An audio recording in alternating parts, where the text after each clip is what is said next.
Hello, friends, and welcome to another episode of the This Is Gonna Hurt podcast with J. Gordon Duncan. And if you're wondering why the J, the answer is, I'm not a bagpipe player. And if that joke doesn't make any sense, I encourage you to check out episode 0, where I explain that joke, as well as the purpose of the This Is Gonna Hurt podcast, where we talk about faith, family, fitness, finances, and sometimes fun. Hey gang, welcome back. I am glad to be here, and as you can tell, Emma is with me. Yeah, and so I've done all these episodes with Emma, and in fact, we have our own podcast, which has not done anything for the last 2 or 3 months. But ever since I got started in the studio, I wanted Emma to come on. I wanted you guys to see her, and I also wanted a chance for us to do one with real mics and not crammed over my desk in the basement. So welcome, Emma. I'm glad you're here. Hi. I'm glad you're here.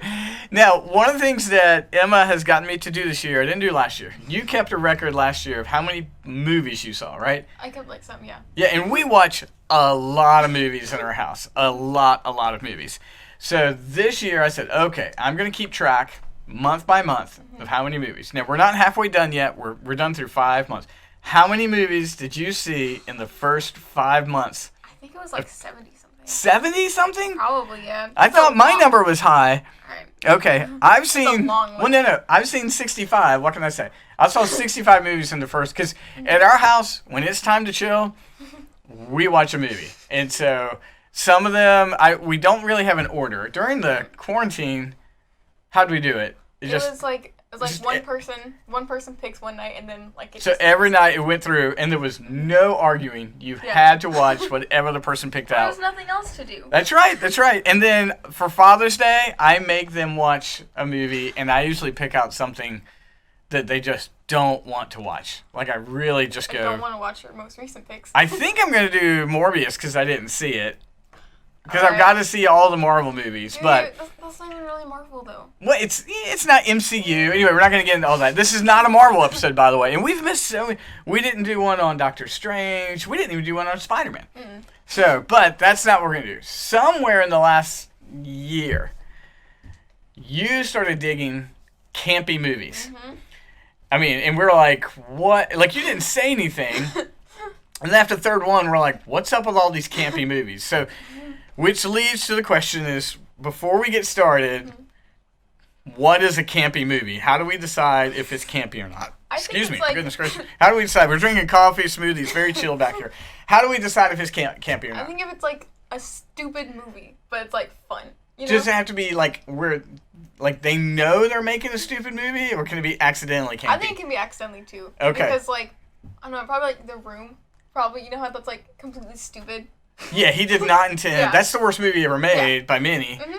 And but then sometimes that's okay because it's fun. Right. But so it can be so bad we can go that's campy. Mm-hmm. But that can't be the justification for every bad movie. It can just be a bad movie. I think at least campy movies like are entertaining because bad movies can be. I like bad movies. Me too. But if it's gonna be a boring bad movie, then I'm not gonna watch it. That is brutal. I watched I'm in Love with a Church Girl with. I remember you telling us about that. Was that a Pure Flix? I have no idea. Okay. It was stupid. It was so bad. It sounded so bad. It was so bad, and I was like, this could be like I get it, like it's a low budget, so it could be fun. Nope, it was just boring. Boring. And there was no character development either. Do you remember for Father's Day? Was it Father's Day? I picked a movie that someone told me they could not finish. It was so bad. Yeah. I took it as a challenge, and we didn't finish it. And That's it was really hard if we can't even finish it was the movie. Holmes and Watson with Will Ferrell, and it was painfully bad. Was that campy? Probably. Probably, yeah. Probably, because he was like, "Oh, she's not feeling well. Give her a little cocaine." Remember? But, like, campy movies are like funny too. That movie just wasn't funny. Right. There's got to be. You've got to enjoy. Yeah. Mm-hmm. There's got to be it's just got like Sharknado is campy. Mm-hmm. And they got more and more campy as they went along. Shout out to Pete, Pete and Brett, who were in, I think it was 3 or 4. So shout out, man. Those movies are a blast because it combines my favorite, which is bad action movies. Bad, Lava Lantula, or always can watch a giant shark movie or something like that with camp. I feel like when the directors are in on the joke, then it's funny. Yes. But if they start to push it too far and be like, oh, look, this is part of the joke, then stop. Right, I agree. So I think our most recent camp movie, and I've never thought of this as camp until you and I talked about it, but Anchorman is campy. Anchorman's campy, and I love Anchorman. And so now all my quotes make sense. When we watched it, you think, Daddy says that all the time. Yes, like with the fight scene when what's his name? Wilson's arms get cut off. You know, Owen Wilson's brother. I mean, like, that's just ridiculously campy at that point in time. And so, yes. When it's stupid and funny, it's campy. Yes. So let's talk about some of the camp movies that we have watched. All right. I don't love them all. I don't think you do either, right? I don't love them all, but I can appreciate them all. That's the difference between you and me. Is that no, because listen, I'll be honest. Let's go ahead and lay our cards on the table. I don't really enjoy Rocky Horror. And I saw Rocky Horror at midnight at the Rialto Theater in Raleigh. Like, I've done the whole experience where everyone's getting stressed up and I get it. I experienced it and I just don't really love the movie. I love it. I love the Dr. Frankenfurter and the whole deal. I love the looks of it. I love the music too. You know, it's like kind of bad. Yeah. But I like the impact that it had. I think that's you like the Meatloaf. Listen soundtrack. Actually, that song. I don't know that song. What, you don't like Paradise by a Dashboard Light? You don't like that? Or is that Bad Out of Hell? I don't know that song. Okay, that might be Bad Out of Hell. My bad. So, more Meatloaf. My bad. Go ahead. So, I just think the impact that it had was the bigger thing. Because, like, yeah, it's a stupid movie, but I think that's an important thing. I don't know. Yeah, it's made a huge cultural impact. It's just one of those movies that was a complete bomb when it came out. No one knew what to do with it. It was really ahead of its time, which I appreciate. I mean, you wouldn't have had Hairspray. Yeah. If you didn't have Rocky Horror, right? And we've at our house has watched Hairspray. I personally. You've seen it 24 times. I know I've seen it 5 to 10 times. Both versions. All 3 versions. All 3 versions. Except Okay, I'm really okay. The first version was the worst one. And we're going to go see it. Oh, yeah. Live this year in Richmond because we got tickets for it. So yes, but anyway, John Waters made his whole. He's the king of camp. I mean, he made his whole career, Pink Flamingos, the whole thing. On camp. I think you also have to appreciate him too, because he's another like front runner sort of. With Tim Curry, right? I mean, he's the. I mean, like he just broke through on that, but I don't know what it is. Like, I just don't. Like, I don't really love Beetlejuice. Again, I like it. I think again the impact that it does have Gina Davis in it, so I have a soft spot. And Winona Ryder. So. Yes. Yeah. I appreciate again the impact that it had for like. And Alec Baldwin. True. Before he was. I think like again the look of it all and how it like it was again for like young emo kids. I was like, I appreciate you. I see you. What, for Beetlejuice? Yeah. Yeah, I get that. There's it's like Winona Ryder in that movie. Who we love. She's like my life is like a dark whatever it was like a dark so closet. moody, awful. Yeah, you have to appreciate that. So let's talk about Winona Ryder for a minute. So beautiful in Edward Scissorhands. Like, you've got to have a crush on her in that movie. Is Edward Scissorhands camp? No. It's not? No. Because Okay. again, it's really. You're gonna make. I think the point you're gonna make, I'm agree with. Yeah. Why is Edward It's Scissorhands? again too much of a serious movie. That's for right. That. You can't all of a sudden get serious at the end. You've got to stay camp all the way that's through. what Showgirls did.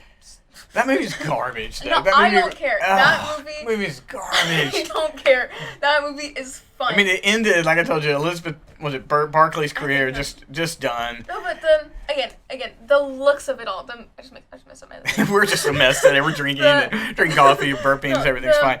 I think just if you look at like the makeup and the outfits, just it's so beautiful and it's so stupid and everyone overreacts and there's little to no character development and I love it. Except at the end, they just get super serious and I'm like, for it to be good camp, you can't break character. Yeah. And so I love Edward Scissorhands. It's so sweet. Grandma's like, oh, the whole deal. It had campy elements to it. I think like the neighbors are camp. Yeah.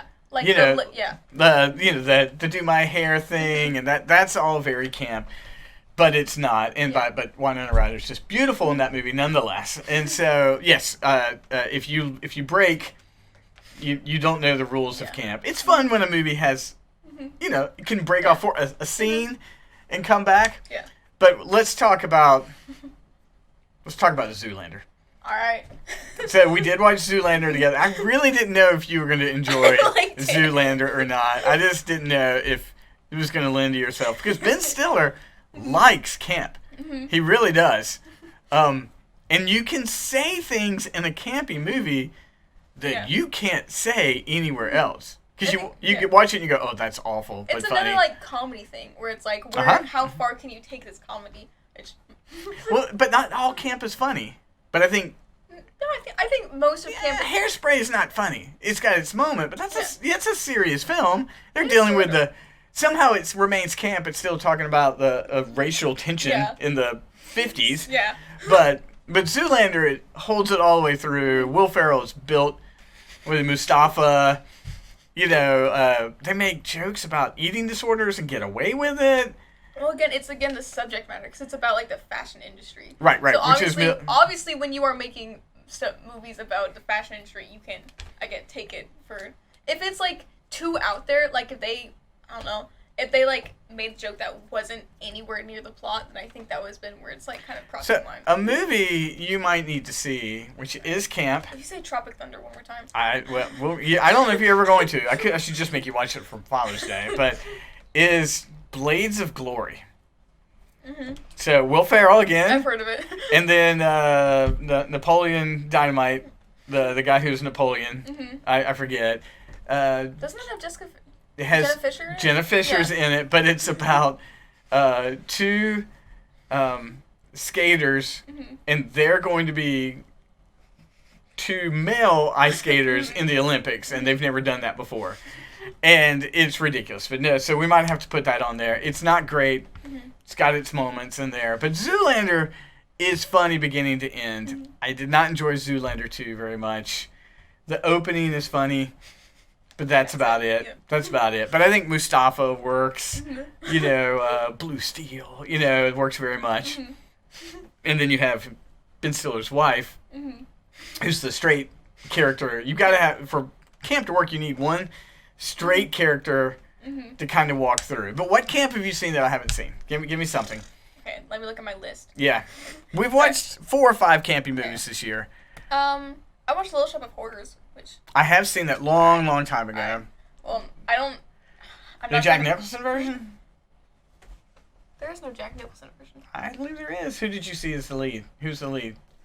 Random people. It had Steve Martin in it and Bill Murray. Yes, I believe there is a version, but I could be wrong. But I do remember there being a Steve Martin version. Oh, there is one. Yep, there is a Jack Nicholson version. That's in 1960. Yeah, it was one of the first movies he ever did. Dang. All right. But I didn't enjoy Little Shop of Horrors. I mean, but I haven't seen it.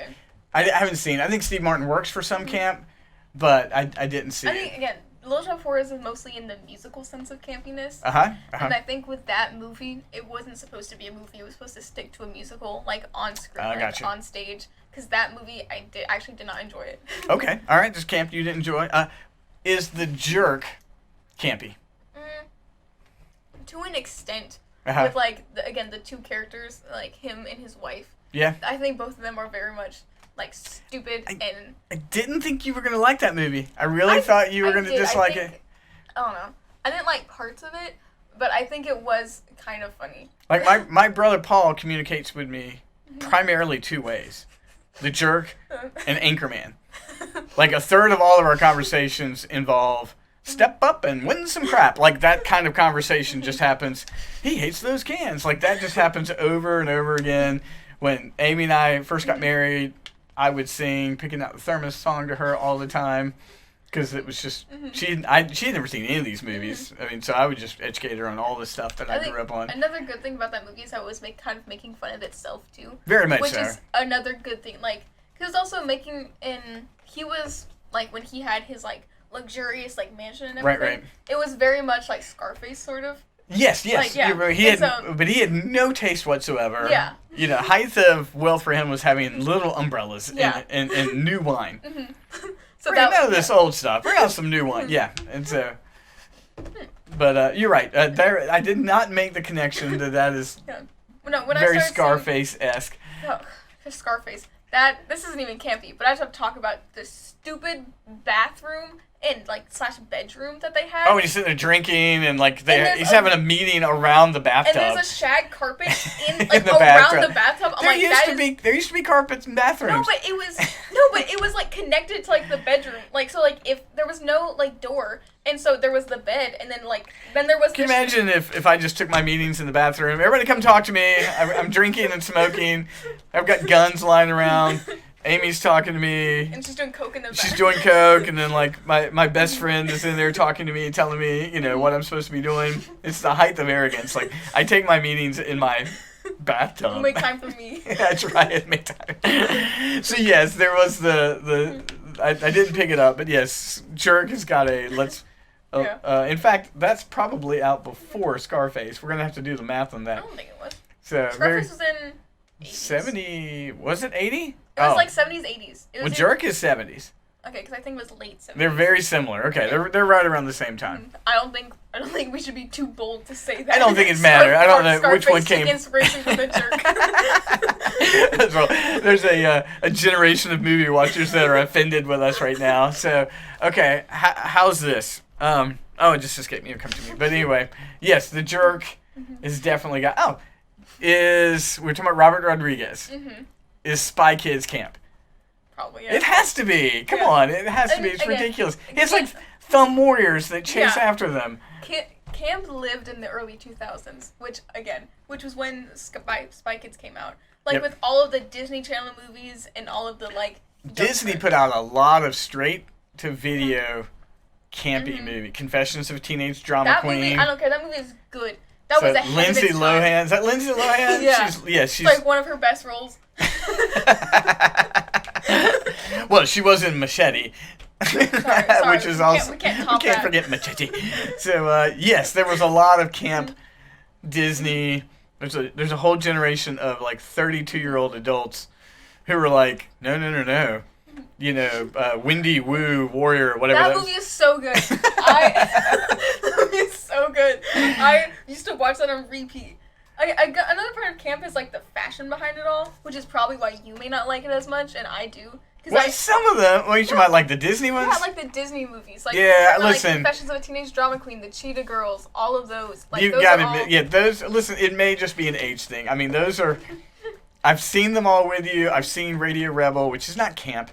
It's just bad. It's just bad, but you've watched it like 5 times, I know. But and there's an element of High School Musical being camp. Yeah, again, it's a musical. Right. But almost all musicals are camp, I can say. Almost all. Except Fiddler on the Roof. I said almost. There's no camp for that. I said almost. Almost all. So, listen, I'll buy that. I mean, I would say there's a camp element to even Phantom of the Opera. There's a ridiculousness about him. No, I think... I think the Minnie Driver character. The Minnie Driver character, she is camp all the way out. Forgive me, I know it's offensive to people who've watched the Broadway play, and I reference it as Minnie Driver. Huh? That movie's so... Again, another part of it. It's the fashion of it all. Yeah, so I get it. That's why Zoolander works, right? You're watching it and like, what are they wearing? This is complete... The scene where they go and get gas, and they have like a gas party, and like, it's just so ridiculous. But so Disney did that. Disney in the early 2000s. I had not seen Confessions of a Teenage Drama Queen until you popped that up the other day. It was... It was okay. I liked it a lot. So here's one. Is School of Rock campy? Probably. I would argue yes. No, I think there's... because I think there's a bit of a line between just comedy and campy. I think Jack Black, he... I think he's extravagant is what he is. He may not be extravagant. Campy. I'm not for like the Macho Libre. I think that's campy. Yes, Macho. Yeah, somehow they got away. Well, I guess new sensitivities today. I don't know if he can get away with playing Macho Libre any more than Ben Stiller can get away playing, Radio Deportes or whatever he was on that, on Anchorman. I think there's a line between comedy and campy, sort of. It's hard to find there. Yeah, well, I mean, there's high comedy, I guess, and there's dark comedy, and to a certain extent, Knives Out is comedy, but it's not camp. So even though there's an extravagance to the character, it's not campy.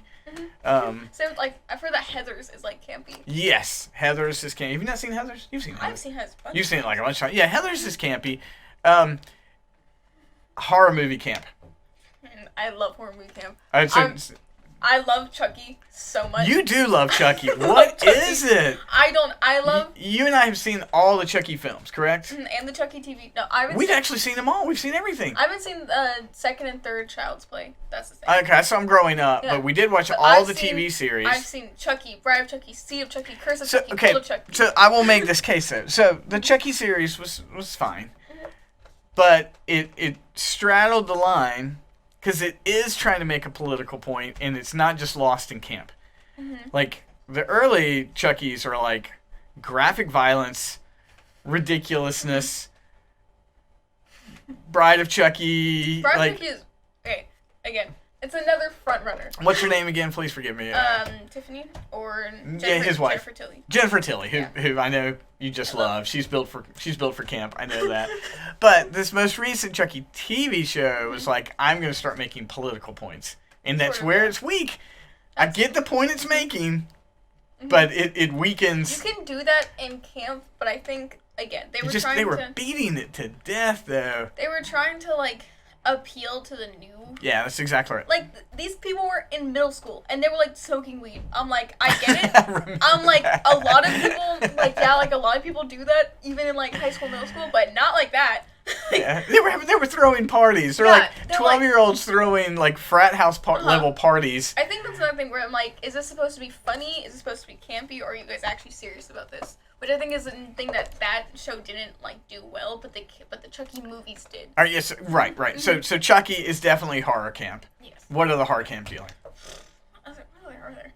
I don't know. There's plenty of it out there. I mean, I think the later Freddy Krueger, Nightmare on Elm Street got very campy because that's just they played up Freddy Krueger's character. Oh, it became campy. There's Killer Clowns from Outer Space, which I've actually not seen. It's garbage. I mean, I get it. It's Elvira. How can I forget that? She is camp. She's camp all the way. I get it. I watched that movie. It sucks. I loved it. Well, see, here's the thing. Do you know who she was? Like, she hosted a late-night horror movie show, which, of course, I watched. And then I would watch all the bad horror movies that came after it. Yeah. And so, now, of course, I'm just dying to see her on screen, but then I would watch these bad horror movies. It was fantastic. I mean, as a teenager in the 80s, I had like unlimited access to movies between my brother working at the disc store, and then like I could just watch anything. But yes, I watched a lot of bad horror. Killer Clowns. You might say Phantasm, maybe. I don't think I've seen that. Phantasm's got the tall man. It's got this flying orb that drills in your Scanners. That very famous scene where the guy's head explodes. It's got a campy element to it. But then there's campy action. That's where I've just... oh my goodness, I love campy action. We're just ridiculous action scene. I would probably say some of the Mac Bolins are campy, but... Those are campy. Some of them take themselves very seriously. They take them in like a Rambo kind of way, where I'm fighting for freedom kind of thing. But then there is, Chuck Norris don't mean to speak bad on Chuck Norris. He might hear me and come get me. But, yeah, like, all respect Chuck Norris. But some of those movies, like Invasion USA, I mean, maybe you didn't mean for it to be, but it definitely was. But you don't appreciate campy action movies. Because I think any action movie is campy. Like, that's just my thing. Because I'm like, I don't know, you have to... It's just these huge explosives, and they're all, like, these dudes, like, walking out of the dust, and they're like, oh, I saved this. Like The Rock. Like, it's so stupid, and you put yourself on such a high pedestal that it's campy. Well, we have not watched MacGruber, which is a campy action series, but it does star Kristen Wiig, which should make us go, it's probably funny, because anything she does is absolutely hilarious. The one thing I know about MacGruber is that Michael Scott in The Office dressed up as him, and that's my... Which is a make fun of a TV show called MacGyver. Mm-hmm. You know that. Did you know that? Mm-hmm. Okay, all right. Just making sure. Yeah, MacGruber is making fun, but I've never watched MacGruber. But people say it's absolutely hilarious. But if I turn on Tubi, if you have Tubi, that's where movies go to die. TUBI. It's where $10,000 action movies live. That and Peacock. Peacock has the worst. But Tubi is like the minor leagues. I mean, it really is. But they've got. Like every Scott Adkins movie made, I like some Scott Adkins action movies. But then you've got like some of the 9 Deaths of the Ninja kind of thing that are just low. low budget. You can see the strings pulling things because they don't have the ability to make them disappear because of computer. That's some of the fun things that were like, did you mean to put it in because it's funny, or did you like? Because you know the law, there's a huge there's like a huge like subgenre of just inanimate things like as a whole. Right, yeah. And so you can see like the strings and stuff, and you're like, is that supposed to be there? Is it supposed to be funny? So is Christmas Vacation camp? Probably a bit. It's got a bit of campy nature to it. It's another thing where it's like, is this just comedy or is this campy? Right. Step Brothers has got a camp nature to it. I know you do not. I just think that's unfunny.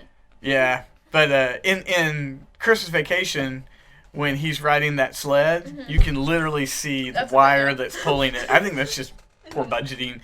I just think they just thought, well, no one's going to notice that. But when your movie becomes something you watch every single Christmas, like in that final scene where the Santa explodes and goes, like, you can see the box of the computer the computer edition going over it, but I just don't think they had much of a special effects budget. I saw this, like, I didn't see this movie, but it was like a review of one, and it was like... What's that? I saw a review of a movie. Okay. It, but it would show like little clips of it, and it was like an extremely like low budget campy movie. And instead of just like making an explosion, there was just a text box that says like explosion here. That'd be mine. It's like you didn't know if they meant it to be that way. That's very funny. So what's left on your list though? Like what campies are you like? I haven't seen this yet. Like I've got to see it. I don't know. I watch a lot of free movies on YouTube, so that's kind of where. Okay. So I'm like, I can find anything on there. I can find anything bad. There was a genre of movies in the 90s. Okay, so I'm in college. It's 92, 93. And you have Xena Warrior Princess every Saturday afternoon, which is definitely camp. And you've got Hercules with Kevin Sabo. You've got Baywatch, Baywatch Nights. You've got Pamela Anderson then doing VIP, which is Detective Services. Those were all very camp, especially Xena Warrior Princess, and you know that didn't become like a like that was a hallmark for like gay progress in cinema. I don't think they were trying to do that then, but it became that. So at that same time while that's going on, there were low-budget action movies where all the women were in bikinis. And there was one guy who was famous for it, and there was a movie called Picasso Trigger. But he put out all of these campy, very campy action movies. The scenes are really bad, but that was the hallmark. Action, campy villains, and everyone was in a bikini. And so it was the 90s. And they're like, what if we combined action and we found a bunch of Pamela Andersons? We'll make movies and just turn them out. And that guy, I can't remember his name right now, but he put out so many movies, and there were so many in that genre. So as you can imagine, there's a whole corner of the internet that just worships all those movies. But but you're the discoverer of camp, so we've got to. You'll bring one out at some point in time, and Amy and I will groom. But sometimes they're fun. Sometimes you enjoy just having a stupid movie. Well, you know, there's an element where there's an element of it being campy. It's not a campy movie. Old one? Yeah, the old. But Probably. Pennywise has got a campy element to him. I think that's just being. There's a difference between campy and being extravagant. Right. Because I think that's a bit extravagant, like playing up horror and stuff. I don't think it's necessarily campy. Okay. All right. Because I wouldn't consider that a comedy either. But that first It is hilarious. You and I were crying. We were laughing so hard the first time we saw it. I have a lot of complaints about that first movie. What? We did a whole episode on that. You loved what's changed? Like original movie. I do have. I've always. Oh, you talking about the 90s? Yeah. One? Oh, I thought you were talking about It Won. I love that movie. Oh, I thought you were talking about It Won. I was like, what happened? Oh, the 90s. Original movie. But you gotta remember that was literally on regular television. I don't care. You can. There are just like tiny things, and I'm like, you could have fixed that. I don't know why they changed around the plot so much. Why is Ben now living with this weird family? I'm like, that's not. And then what was the bad guy's name? Henry Bowers. What a useless character in that movie. Why are you an old man? You come in that he last was half. Useless of in that. The 4-hour movie. Because in the present one, Henry Bowers is a menace. Yeah. He's terrifying. Yeah, he actually has a plot there. he plays an important part in the children's lives. That's right. He's useless in the TV one, and that wasn't a issue of budget. They just wrote him out. Yeah, and again, the tiny things like. I don't know. It's supposed to be scary, but then like you have. It did come across more campy than it's bad. Because the biggest thing that I can always remember is when like Ben goes to his like father's grave or something, and then he sees Pennywise like back there. He's in like it's broad daylight and it's not scary, so it's just a clown in broad daylight. You're like, this isn't. It's Tim Curry though, but. Yeah, it's Tim Curry, but still, it's like a vaudeville like. Clown. I'm like, you can do so much more than that. I think the best scene for the 90s might be the reunion scene at the Chinese restaurant. Because the special effects were really, they didn't have to be expensive. Yeah. And so you could pull that off on a TV budget. So I told you when I taught high school, we read the whole 1,000 pages. And that's the only version we had. And so I must have seen that thing, I don't know how many times. But did they even have the bloody bathroom scene? Like, I don't remember it enough. I don't remember. Isn't that funny? I've seen it so many times. But that's in the new version. That one was. They did very well with that. Very well. That was so good. But in It 1, you and I laughed until we just about cried. It was very, very funny. Yeah. They took the Stranger Things elements and R-rated it, and then you and I just laughed and laughed and laughed. So it's just stupid humor. And I think that's fine. So, but we're definitively digressing. The new Firestarter. Not every Stephen King book is good. That's why I didn't want to watch it. The one that starred Drew Barrymore in the 80s wasn't good. And this one, like it's not so bad to be camp. It's just bad. Nothing happens. Like you can't. She gets her powers. They tell her not to use her powers. She uses it. She uses them. And like I finished it. It was free on Paramount or Peacock or something. I'm so glad I didn't go to the theater to see it. So bad. It's not even bad enough to be campy. That's like, Isn't it interesting? Like some movies are just, they're so bad they're not even campy. But like campy movies at least are interesting. You can give them that. Like, they're again, Sharknado. It's a bad movie. It's fine. Like it's just crazy and it's entertaining, but there are just bad movies. Yeah, that's the problem. Yeah, I mean, against the Sharknado, you've got like the Hamilton homage, which is ridiculous. I know it's ridiculous. You've got movie stars, washed up musicians. The washed up people. Yeah, they just show up. You know, I forget who the president was. It's ridiculous. So, I don't know. Was there six of those things? 5 of them? I think there were 5, yeah. 5 of them? We had a Sharknado party that was a blast, though. Was there 3 of them? I think that was 2 or 3. That was a lot of fun. So anything else left on camp? I'm trying to think here if there's anything else here that we've seen. Let's look at my list I have. I know. We're going to go through. This is what we do when we didn't have cameras and you didn't know we were doing it. But we didn't talk about Death Becomes Her. Yeah, it was okay. Yeah, I mean... you didn't finish it. I did. I mean, I had seen it before. I saw it in the theaters, actually, when it came out. That was summer of 92. And so Bruce Willis, when he was the king of cinema. Meryl Streep. And then Goldie Hawn, who was, the cute golden child at that point. So they brought in, like, 3 of the... Meryl Streep hasn't aged, by the way. That's what the entire movie is about. I know. So it's really a documentary because she has not aged since 1992. But yeah, so that was a Robert Zemeckis film. Who went on to make Forrest Gump? Is Forrest Gump camp? No. It's too serious. No, it's too serious. Oh, poor Jenny. So sad. That movie's so dark. Like it really is. It's really dark. I remember we watched Jackie Brown after that, and you were like saying like, "Oh, I'm so sorry you have to like watch Jackie Brown. It was so hard." I'm like, there was more drugs in Forrest Gump than in Jackie Brown. Jackie Brown's more gangster than Forrest Gump's more gangster than Jackie Brown. Like I felt more watching. I love you, Forrest, but I'm gonna go off and do drugs and get AIDS. We'll come back and it's very funny that Forrest Gump is way darker than Jackie Brown. That movie's also boring. But I love Jackie. You don't like Jackie Brown? I think we need to give it a rewatch at some point in time. You've only seen it once, though, right? Yeah. Jackie Brown. I love Jackie Brown. I really do. I think we did our ranking of Tarantino films, and I think you ranked that dead last, didn't you? I didn't like it. Yeah, you ranked that last. What was my last? I don't even know. Probably a movie that I liked.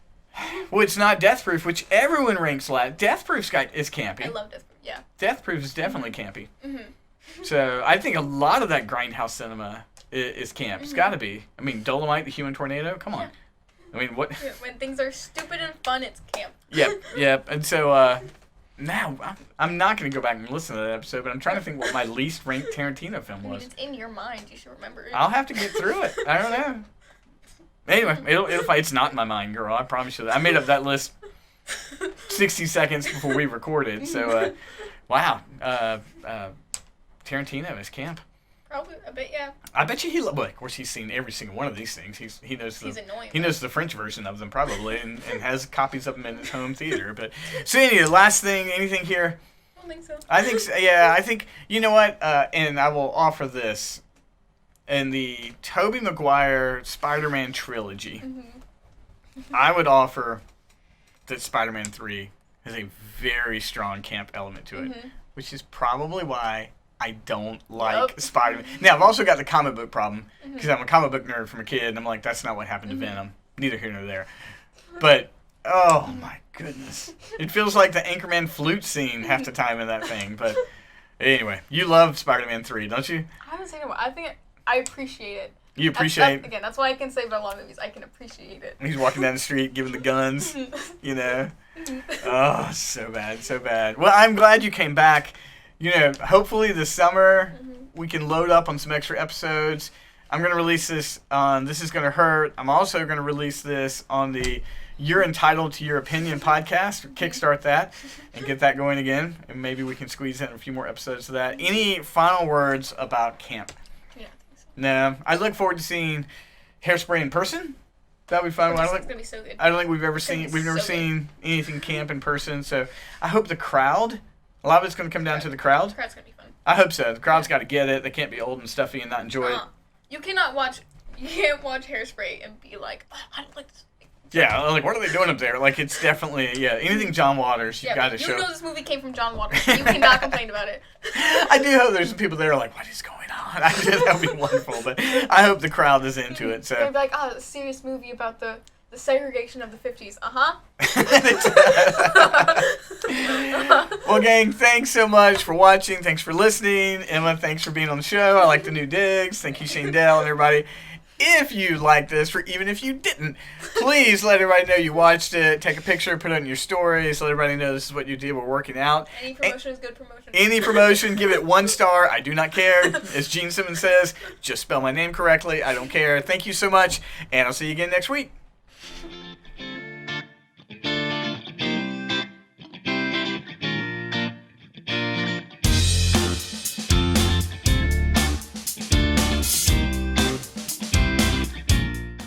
How do you shorten the time it takes to buy a car? Car buying just got easier. Pohanka365.com lets you complete as much or as little of the car buying process online. Pohanka365.com. Car buying simplified. Anytime, anywhere. Small business owners, you should be praised for wanting to grow your business. That's a good thing, and not everybody has the guts to do it. As a business owner myself, I know you've overcome obstacles that people don't even know about. Hi, my name is Gordon Duncan, the owner of Capitalized Marketing and Consulting, and I want you to know that if your business hasn't grown like you want it to, it's not your fault. If it's not COVID getting in the way, it's ridiculous things like changing social media algorithms. You're right in thinking that very few people are doing small businesses any favors right now. But Capitalized Marketing and Consulting is here to help. We've created a 90-day course that is guaranteed to grow the revenue of your business. It will give you the tools that you've been looking for, and as a certified coach, I would be with you along the way. If you would like to learn more about our program, just visit CapitalizeYourBest.com and get started enjoying the success you deserve. Again, that's CapitalizeYourBest.com, and I can't wait to celebrate all you accomplish.